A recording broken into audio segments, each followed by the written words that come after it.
আসসালামু আলাইকুম দর্শক, আমি সুমি। আজকে আমি ভিডিওটা শুরু করলাম আমার রান্নাঘর থেকে।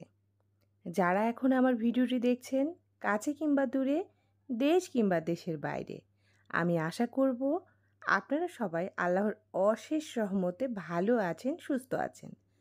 আলহামদুলিল্লাহ, আমিও ভালো আছি। তো দর্শক, দেখতে পাচ্ছেন এই যে মিষ্টি কুমড়ায় যে দেখাচ্ছি, দেখুন পোকায় পোকায় ধরেছে। এগুলো হলো আমার ক্ষেতের মিষ্টি কুমড়া। তো এবার দেখলাম সবগুলো যেরকম পোকা ধরেছে, তা আপনাদের ভাইয়াকে ৩টা মাত্র আমি নিয়েছি, বেশি নিয়েই নাই, যেহেতু নষ্ট হয়ে যাচ্ছে।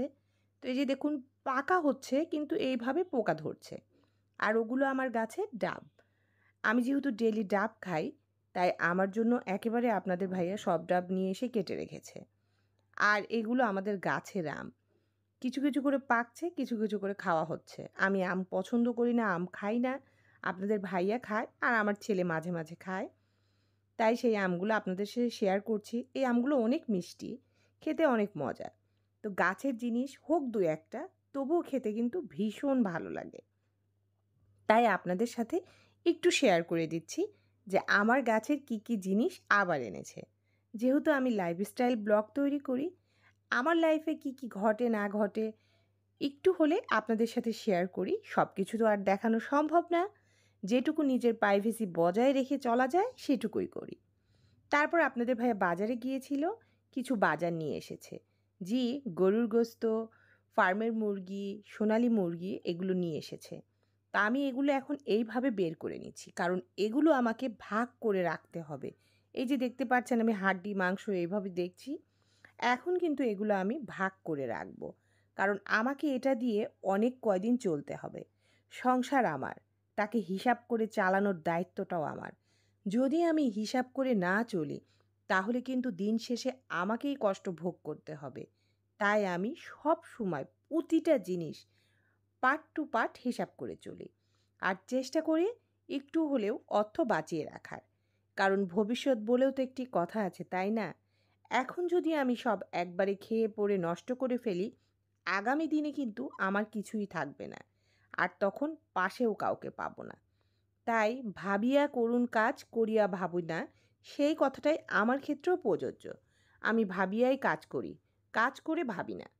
তো যাই হোক, কথা বলতে বলতে ওগুলো কাজ সেরে হাত ধুয়ে টেবিল ক্লিন করে চলে আসলাম আমার সকালের নাস্তায়। আজকে সকালে আমার নাস্তায় ছিল এই যে চিয়া সিড ভিজিয়ে দিয়েছি, ১ মগ ডাবের পানি, খেজুর, আপেল আর তার সঙ্গে ২টা কমলা। আজকে অল্প করে আপেল নিয়েছি, আপেল আমার চাবাতে ভালো লাগে না বেশি। কমলা ২টা নিয়েছি আর ১ মগ ডাবের পানি নিয়েছি, খেজুরটা একটু বেশি পরিমাণে নিয়েছি। এইভাবেই প্রতিদিন আমি খেয়ে থাকি। তো আমার আপুরা পারলে নিজের একটু যত্ন নিবেন, একটু মেনটেন করে একটু ভালোভাবে চলার চেষ্টা করবেন, যাতে সংসারের সাথে আপনিও সুন্দর থাকতে পারেন, আপনার সংসার ভালো রাখতে পারেন। তো এই যে দেখুন, নিজের নাস্তা শেষ করে তাড়াতাড়ি করে চলে আসলাম। আজকে আপনাদের ভাইয়া ভাত খাবে। সে বলেছে আজকে ভাত রান্না করতে, কারণ তার একটু জরুরি কাজ আছে। সে সকাল সকাল বাহির হয়ে যাবে, আস্তে আস্তে সন্ধ্যা হবে। তাই ওর জন্য একটু বেগুন চপ ভাজি করব, ডিম ভাজি করব আর ভাত রান্না করব। তা আমি পেঁয়াজ, কাঁচামরিচ, বেগুন সব কেটে নিচ্ছি, আপনারা তো দেখতেই পাচ্ছেন। আর এখন ভাতটাও চড়িয়ে দেব।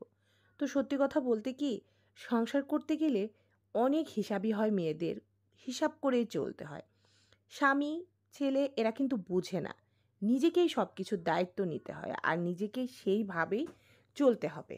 কারণ আমার হাজব্যান্ড আয় করবে, এটাই নিয়ম, সবার বাসাই করে। আর সেটাকে গুছিয়ে রাখার দায়িত্ব আমার। সংসারটা যেরকম সাজিয়ে গুছিয়ে রাখি, ঠিক ওইভাবেই টাকা পয়সাগুলো আমাকে গুছাতে হয়, যাতে আমার সংসারটা খুব ভালোভাবে ভবিষ্যতে চলতে পারে। আমাকে যাতে আত্মীয় স্বজন কারোর কাছে হাত পাততে না হয়। দিন শেষে আমিও যেন শান্তিতে থাকতে পারি। আমার ব্যর্থতার গল্প যেন অল্প হয়ে যায়। অনেক বেশি ব্যর্থতার গল্প যেন জীবনে না থাকে। তাই বলবো, আমার প্রতিটি গৃহিণী আপুরা শুরু থেকেই শুরু করুন, বিন্দু বিন্দু থেকেই শুরু করুন। যার যতটুকু আছে তার মধ্যে কিছু কিছু করে জমান। বলছি না অনেক জমান, অনেক বড়লোক হন, কিছু জমান নিজের ভবিষ্যতের জন্য। প্রতি মাসে অন্তত ৫০০টা টাকা জমান। দেখবেন একদিন এই টাকাটাই আপনার লক্ষ টাকার সমান উপকার করবে। আমি নিজেকে দিয়ে প্রমাণ। আমি কিন্তু আগে অনেক টাকা জমাতে পারতাম না, এখন যেরকম পারি আপনারা চাইলেও পারবেন। তো ভাত চড়িয়ে দিলাম, আর এই যে দেখুন বৃষ্টি এসেছে হঠাৎ করে আজকে সকাল সকাল বৃষ্টি, ওয়েদারটা খুবই সুন্দর। তাই আপনাদের সাথে একটু গাছপালার দৃশ্য শেয়ার করলাম। দেখুন বৃষ্টির পানি পড়ে গাছগুলো কত সুন্দর সবুজ আর সতেজ হয়ে উঠেছে, দেখলেই একটা শান্তি শান্তি ভাব লাগে।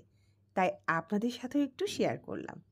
তো ভিডিওর এ পর্যায়ে আমার প্রিয় আপু ভাইয়া ও সম্মানিত দর্শক সবার উদ্দেশ্যে একটি লাইক চেয়ে নিচ্ছি, প্লিজ একটি লাইক দিয়ে দিবেন আর আমার ভিডিওটি শুরু থেকে শেষ পর্যন্ত দেখে নেবেন, কারণ আপনাদের একটি লাইক পারবে আমার ভিডিওটি আরও অনেকের কাছে পৌঁছে দিতে।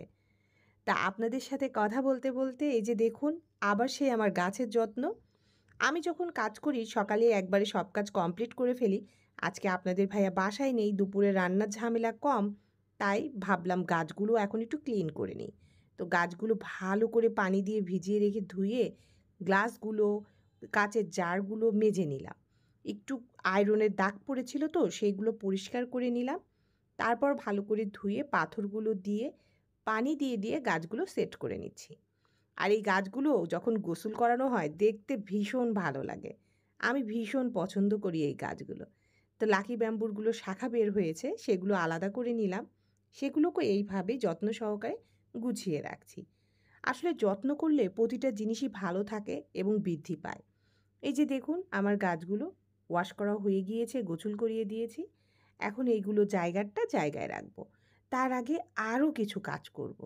এই যে দেখুন আমার পরবর্তী কাজ হলো বেসিন পরিষ্কার করা। জি, এই আমাদের ডাইনিংয়ের যে বেসিনটা আছে সেটা আমি এখন ক্লিন করে নেব একটু হারপিক দিয়ে, কারণ এটাতে তো প্রতিনিয়ত খাওয়ার পর হাত ওয়াশ করা হয়। এটা কিন্তু আমাকে একদিন পরপরই ওয়াশ করতে হয়, তা না হলে আমার ভালো লাগে না। তা আমি এটা ওয়াশ করে নিচ্ছি। পাশের যে টাইলসগুলো আছে ওগুলো একটু ওয়াশ করে নিচ্ছি, কারণ পাশের টাইলসগুলো ওয়াশ না করলে দেখতে ভালো লাগবে না, নিজের মনের জন্য শান্তি পাবো না। তাই আমি নিজ হাতে ভালো করে ক্লিন করে নিচ্ছি। আর ক্লিন করা হয়ে গেলে আমার যে গাছগুলো ওয়াশ করলাম সেগুলো আমি এই বেসিনের আশেপাশে রাখবো, যাতে পানিটা আমি প্রপারলি দিতে পারি। তাই আমি এখানে একটু ভালো করে মুছে নিচ্ছি। তো আমার আপু ভাইয়ারা অনেক সময় ভিডিওতে অনেক কথা বলি যা আপনাদের ভালো লাগে না হয়তোবা। তো প্লিজ আমার এই ভুলটুকু ক্ষমা সুন্দর দৃষ্টিতে দেখবেন। আপনাদের নিজের আপন কেউ মনে করে আমাকে আপন করে নেবেন। তো এই যে দেখুন এখন সবগুলো গাছ এখানে এনে রেখে দিলাম। আপনারা তো দেখতেই পাচ্ছেন গোছানো কিন্তু শেষ। আর দেখতে খুবই ভালো লাগে এরকম পাথর দিয়ে গুছিয়ে রাখলে। তা আমার আপুরা ভাইয়ারা যারা এতক্ষণ ধৈর্য ধরে কষ্ট করে আমার ভিডিওটি দেখেছেন, আপনাদের সবাইকে জানাই অসংখ্য ধন্যবাদ। আমি সুমি এখন বিদায় নিয়ে নিচ্ছি। আল্লাহ হাফেজ। আসসালামু আলাইকুম।